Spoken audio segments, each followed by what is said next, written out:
Hello dear learners, from today we will start English grammar class. I hope this will be proved very helpful to you. Okay, so let's start. First of all, we start basic knowledge about any language. जैसा कि आप जानते हैं कि हम आज English language में grammar पे फोकस करेंगे, तो क्लास शुरू करने से पहले सबसे पहले मैं ये चाहूँगा कि हम लोग थोड़ा सा ये जान लें कि लैंग्वेज होती क्या है, लैंग्वेज कहते किसे हैं। तो सबसे पहले हम लोग देखेंगे लैंग्वेज क्या है, what is language. First of all, what is language, okay.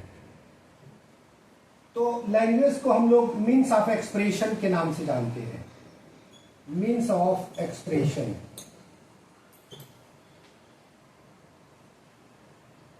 लेकिन अब प्रश्न ये उठता है कि मीन्स ऑफ एक्सप्रेशन तो है, लेकिन मीन्स ऑफ एक्सप्रेशन में हम क्या एक्सप्रेस करते हैं। जैसा कि आप जानते हैं मीन्स ऑफ एक्सप्रेशन का मतलब हुआ अभिव्यक्ति का माध्यम। तो फिर हम क्या अभिव्यक्त करते हैं, what we express when we use language. We express our emotions, thoughts, feelings,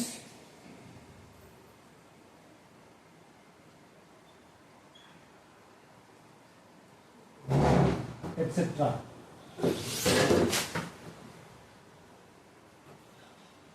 When we use a language, we express our emotions, thoughts and feelings. Okay, it means language जब हम शुरू करते हैं लैंग्वेज के बारे में, कोई भी लैंग्वेज हो, तो लैंग्वेज में सबसे पहले साउंड की बात आती है। हम साउंड प्रोड्यूस करते हैं। मैं आपके सामने बोल रहा हूं, it means I produce a sound. तो लैंग्वेज आती कहां से, अगर हम ये बात करें तो ये लैंग्वेज साउंड से आ रही है। मैं आपसे कुछ बोल रहा हूं, आपको कुछ बता रहा हूं, इसका मतलब मैं साउंड प्रोड्यूस कर रहा हूं। तो लैंग्वेज आई साउंड से। इस साउंड को जब हमने इन राइटिंग, जैसे मान लो आपसे मैंने कहा ए, तो मैंने अगर आपको ए कहा, it means I produce a sound. लेकिन इसको मैंने अगर लिखा यहां व्हाइट बोर्ड पे, तो ये हो गया लेटर। मतलब पहले ये क्या था, साउंड था। उस साउंड को जब मैंने इन राइटिंग किया तो वो हो गया लेटर। इसका मतलब ये हुआ कि जब भी लैंग्वेज हम सीखेंगे तो सबसे पहले हमको जानना पड़ेगा लेटर के बारे। मतलब जो साउंड प्रोड्यूस हो रहे हैं, मतलब लैंग्वेज के जो बेसिक यूनिट्स हैं साउंड, उसके बारे में हमको जानना पड़ेगा। तो आइए आगे बढ़ते हैं, कुछ इसके बारे में देखते हैं।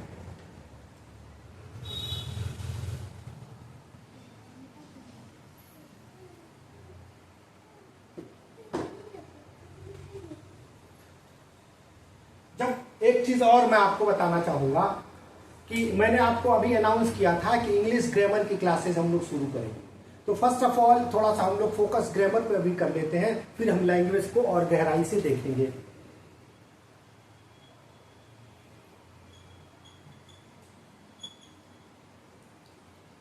सबसे पहले ये वर्ड जो आपके सामने दिख रहा है, इसको हम कैसे प्रोनाउंस करेंगे, ये मैं आपसे डिस्कस करना चाहूंगा, यहां पे एक्सप्लेन करना चाहूंगा।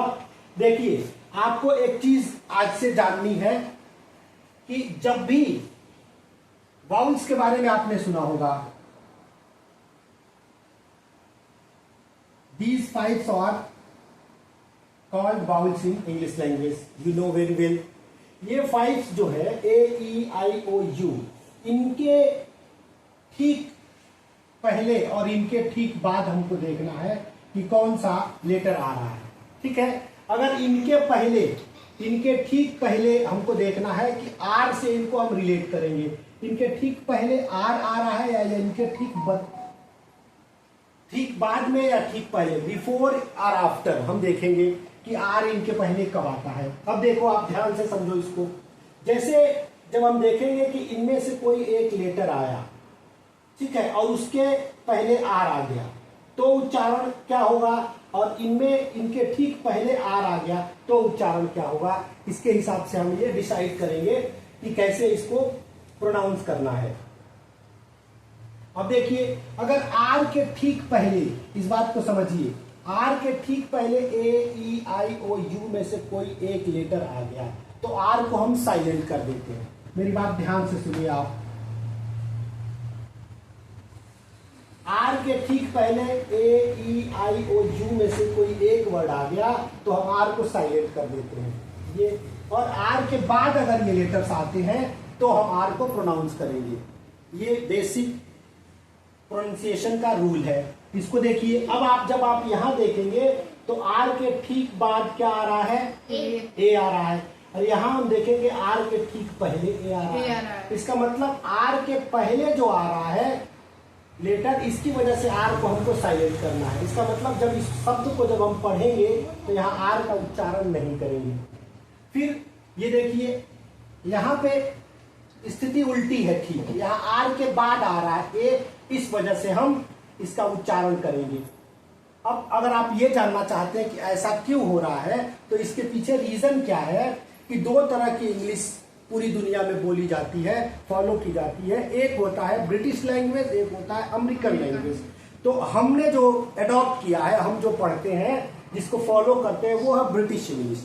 तो ये रूल जो मैं आपको बता रहा हूँ ये ब्रिटिश रूल का है, ये ब्रिटिश को हमने अडॉप्ट किया है, इसकी वजह से हम आर को साइलेंट कर देते हैं। और फिर इसको पढ़ेंगे क्या हम, इसको कुछ लोग ग्रामर कहते हैं, कुछ लोग और दूसरे तरीके से प्रोनाउंस करते हैं, लेकिन वास्तव में उच्चारण के अकॉर्डिंग अगर इसको हम बोलना चाहें तो इसको हम कहेंगे ग्रामर। आप देखिए, इसको हम बोलेंगे grammar.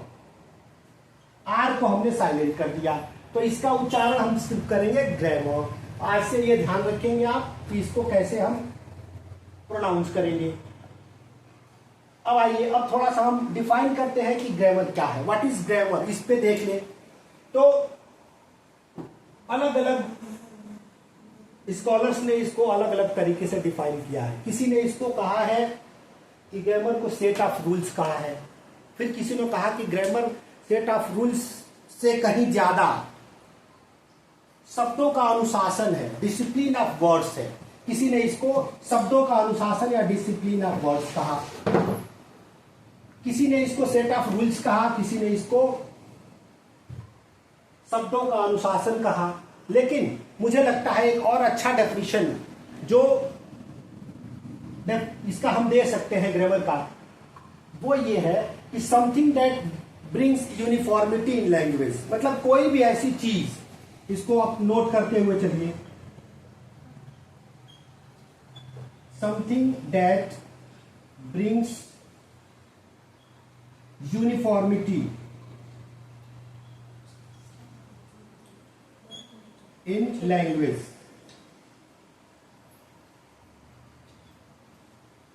Something that brings uniformity in language, मतलब कोई भी ऐसी चीज जो यूनिफॉर्मिटी लाती है लैंग्वेज में, वो होती है ग्रामर। लेकिन अब आप लोग कंफ्यूज होंगे कि फिर व्हाट इज यूनिफॉर्मिटी। यूनिफॉर्मिटी क्या है? तो यूनिफॉर्मिटी मीन्स होता है एवरीथिंग इक्वल। एक चीज आप देखें, जैसे स्कूल में, कॉलेज में आपने देखा होगा बच्चों के लिए ड्रेस कोड रहता है, बच्चे यूनिफॉर्म पहन के जाते हैं। ऐसा क्यों? आप बताएंगे कि बच्चे यूनिफॉर्म बच्चों को क्यों पहनाया जाता है?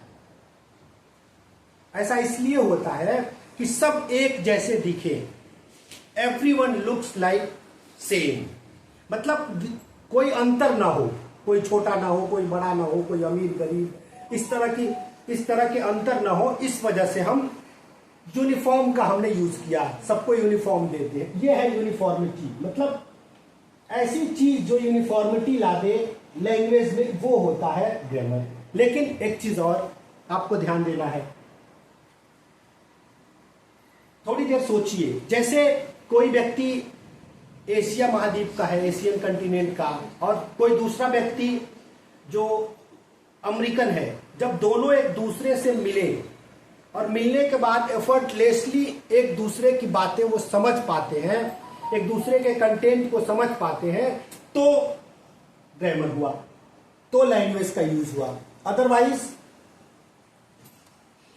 बोलने वाले ने कुछ बोला, समझने वाले ने कुछ और समझा, फिर इससे तालमेल नहीं बनता। फिर अगर ग्रामर नहीं है तो फिर लैंग्वेज में एक रूपता नहीं आती। ये चीजें मुझे समझानी थी आपको। आइए अब आगे कुछ और चीजें सीखते हैं।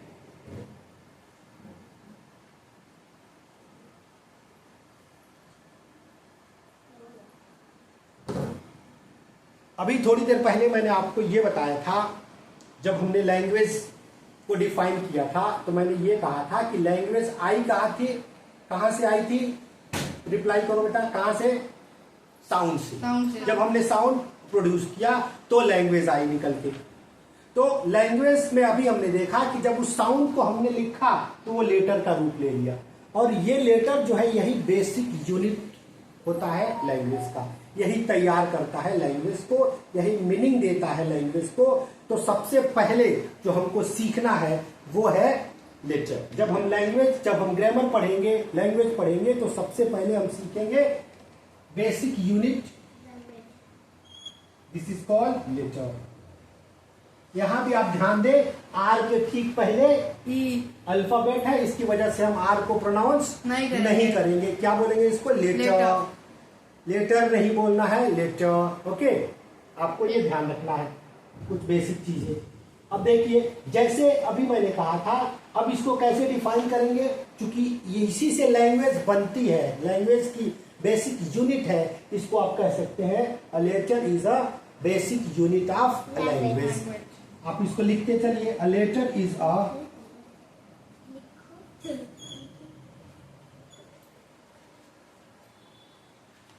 Letter is a basic unit of language.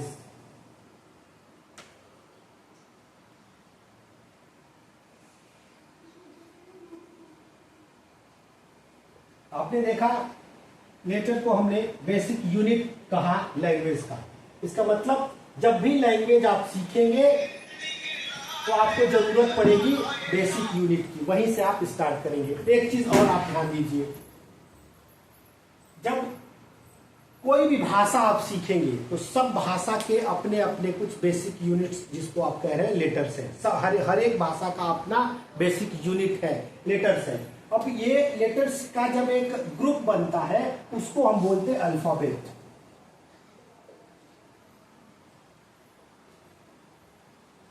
इसको हम बोलते हैं अल्फाबेट।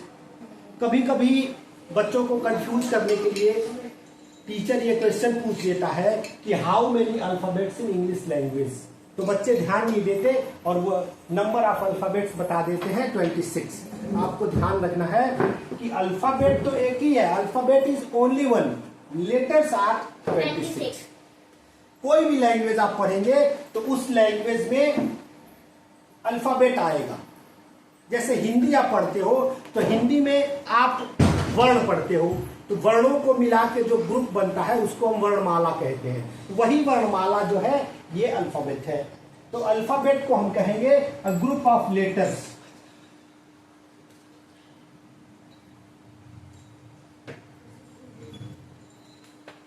अल्फाबेट को हम क्या बोलेंगे बेटा? Group of letters.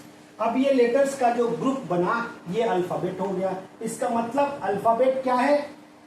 एक है। It means every language has its own alphabet. Her language का अपना एक अल्फाबेट है। अगर मैं यहाँ इसको अल्फाबेट्स कर दूं तो ये चीज गलत हो जाएगी। फिर अलग अलग लैंग्वेज के अल्फाबेट की मैं बात करूंगा, इसीलिए आप यहाँ एस नहीं लगाएंगे। अल्फाबेट अपने आप में ये कंप्लीट वर्ड है। ओके, और ये अल्फाबेट क्या है? ग्रुप ऑफ लेटर्स है। जब इस ग्रुप ऑफ लेटर्स को आप पढ़ते हैं, फिर मैंने कहा आपसे कि every language has its own alphabet, लेकिन जो इंग्लिश का अल्फाबेट है, इंग्लिश लैंग्वेज का है, उसमें हम 26 लेटर्स को स्टडी करते हैं, जानते हैं। उसको नोट करते हुए चलिए, there are 26 letters in English language.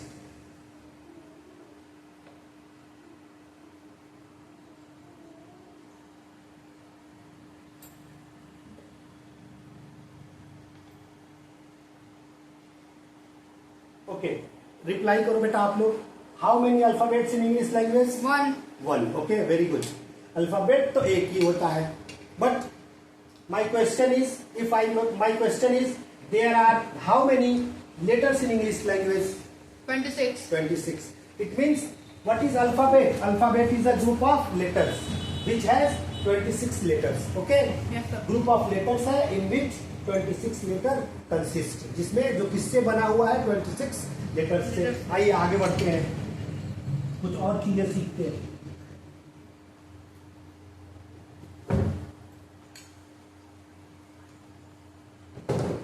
जब इन 26 लेटर्स के बारे में, अल्फाबेट जो है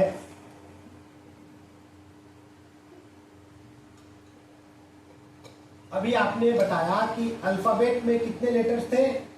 26. ये 26 लेटर्स को हमने एक डिवीजन कर दिया, इनको डिवाइड कर दिया हमने 3 पार्ट्स में, जिसमें एक को हमने नाम दिया वाउल्स. आप इसको वावेल या भावल नहीं कहेंगे, this is vowels. Okay, you have to pronounce this is vowels. Next category is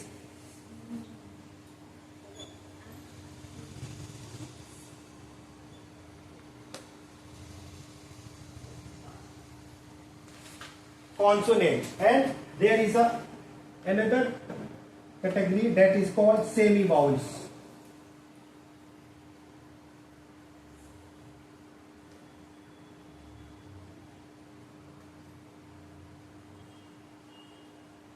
ये 26 लेटर्स जो है अल्फाबेट में, इनको हमने 3 हिस्से में बांट दिया, जिसको एक को हमने नाम दिया वाउल्स, दूसरे को हमने कंसोनेंट और तीसरे को सेमी वाउल्स हमने कह दिया.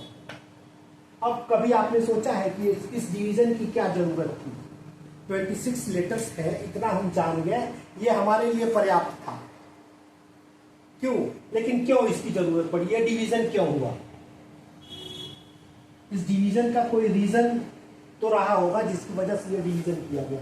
नहीं तो सीधे सीधे हम 26 लेटर जान गए, हम लैंग्वेज सीखना शुरू कर देते. लेकिन नहीं, इसके पीछे एक बहुत बड़ा रहस्य छुपा हुआ है, एक बहुत बड़ा रीजन है जो आपको जानना है. देखिए, जैसे वाउल्स आप सभी जानते हैं, नंबर कितने हैं इनके? 5. कौन कौन से बेटा?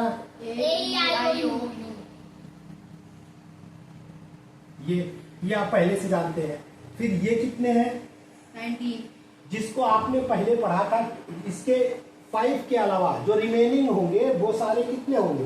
21. इस 21 में से जो 19 है वो आ जाते हैं consonant B, C, D, F, G and so on. Okay, remaining and last one W and Y. Only 2 letters. Only 2 letters W and Y are called semi-vowels. Okay? इसको आप ध्यान दीजिए. केवल 2 लेटर ऐसे हैं जिनको हम सेमी वॉवल्स की कैटेगरी में रखते हैं, वो है W और Y. ऐसा क्यों है ये आपको मैं अभी एक्सप्लेन करूंगा. अभी आप आ जाइए यहाँ वाउल्स पे. तो वाउल्स के बारे में आपको बताया मैं, और ये कंसोनेंट का ये डिवीजन क्यों हुआ है इस पे ध्यान दीजिए. जैसे वाउल्स, हिंदी में आपने स्वर और व्यंजन पढ़ा होगा, ये आप पहले से जानते हैं. तो स्वर व्यंजन के बारे में तो आप पहले से जानते हैं.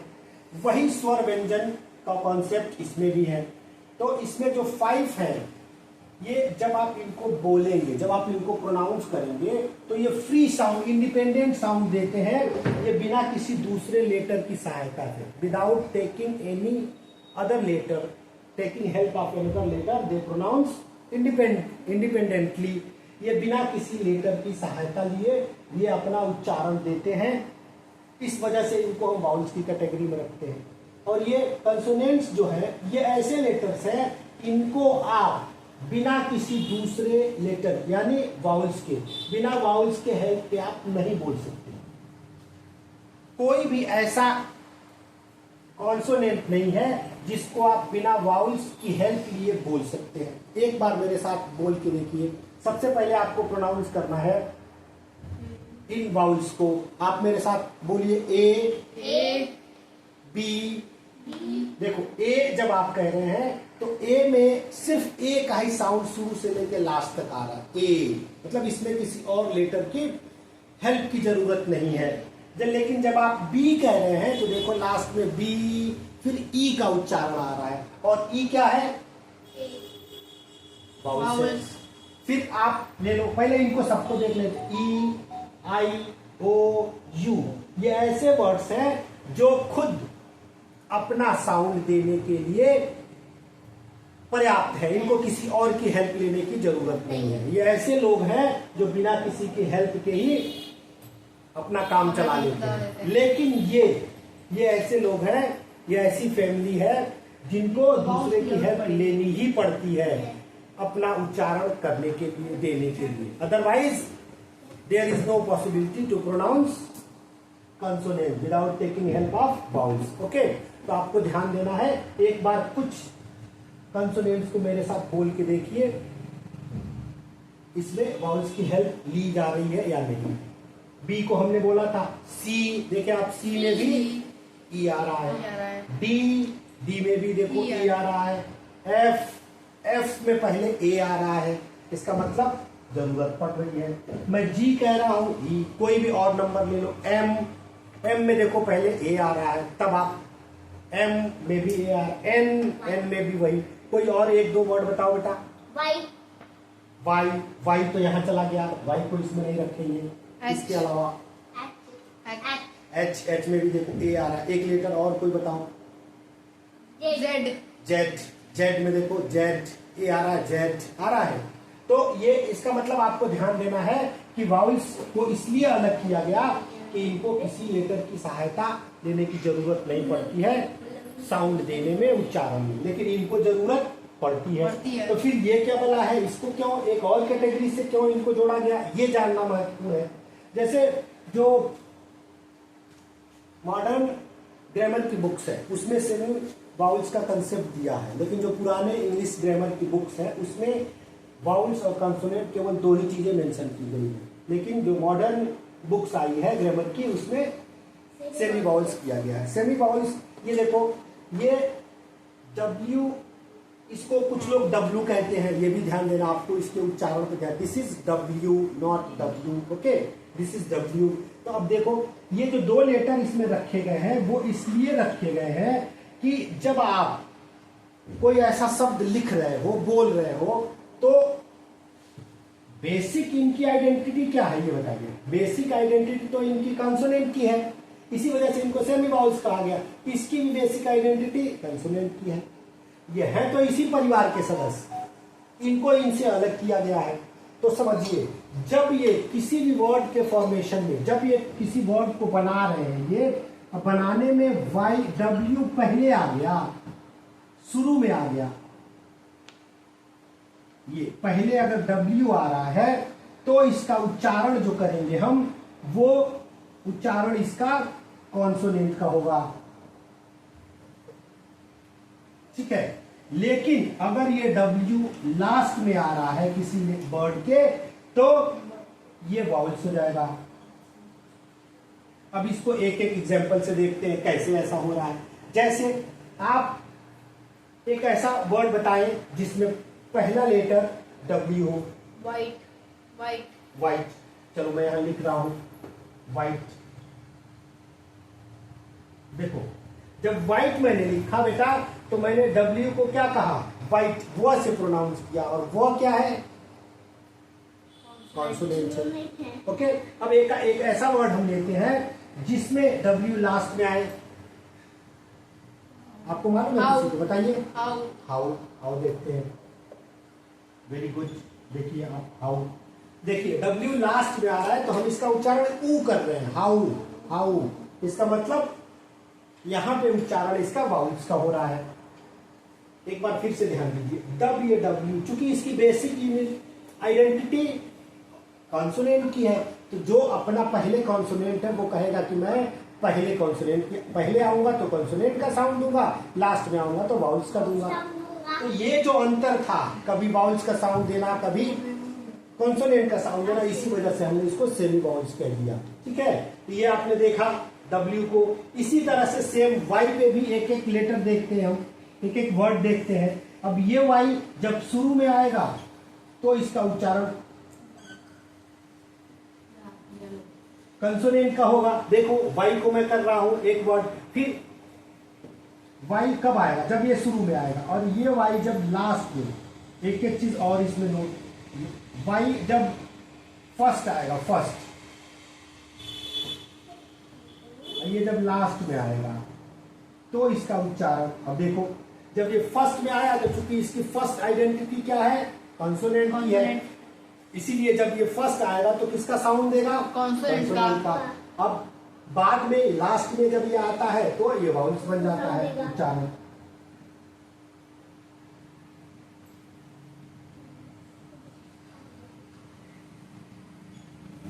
ओके, अब ध्यान दीजिए, अब कोई एक ऐसा वर्ड हम लेते हैं जिसमें ये शुरू में आए। याक। याक। अभी किसी ने रिप्लाई किया याक, देखिए ये हमने इसको याक पढ़ा, इसका मतलब जब ये शुरू में आया तो क्या बन गया? Consonant sound. अब हम इसको लेते हैं, इसके लिए एक लेते हैं,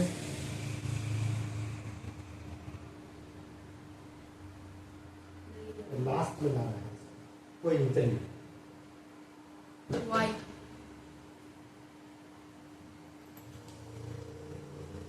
देखिए अब मैं इसको जब लिख रहा हूं तो वाई, देखिए ई का साउंड दे रहा है, ये एक ही लेटर जो पहले आ रहा है किसी वर्ड्स के फॉर्मेशन में तो वो कंसोनेंट का साउंड दे रहा है, और जब ये किसी वर्ड के फॉर्मेशन में लास्ट में आ रहा है तो वाउल्स का साउंड दे रहा है। इसी वजह से हमने इसको दो लेटर्स को हमने सेमी वाउल्स की कैटेगरी में रखा है। मुझे आई होप आप इसको अच्छी तरह से समझ गए होंगे। अब एक चीज आपके मन में कंफ्यूजन होगा कि अगर मैं ये लिखता हूं तो इसको क्या पढ़ेंगे? तो इसको आप पढ़ते आ रहे हैं अब तक ईयर, ये गलत उच्चारण है ईयर का, ये ईयर इसको नहीं बोलते बेटा, रियल, इसका रियल उच्चारण है ई, दिस इज ई। जब आप इसको ई लिखोगे तब ये उच्चारण किसका देगा? कंसोनेंट साउंड का। ओके, तो ये आप कंफ्यूजन में मत रहिएगा कि उच्चारण इसका ये है, this is right pronunciation. Okay, चलिए आगे कुछ और सीखते हैं। नेक्स्ट,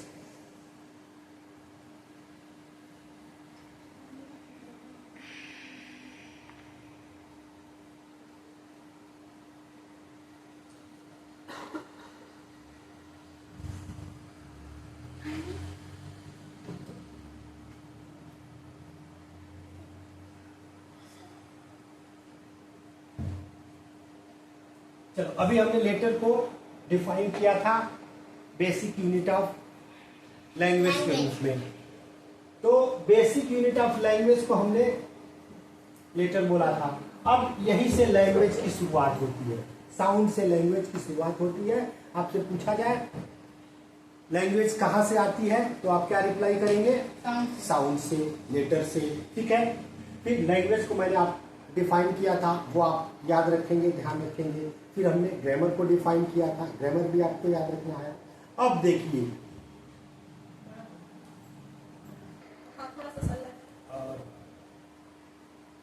मेरे सामने जब ये वीडियो बन रहा है, कुछ बच्चे बैठे हैं, भाग्यम सर बैठे हैं, जो इशारा कर रहे हैं कि क्लास को अभी के लिए स्टॉप किया जाए।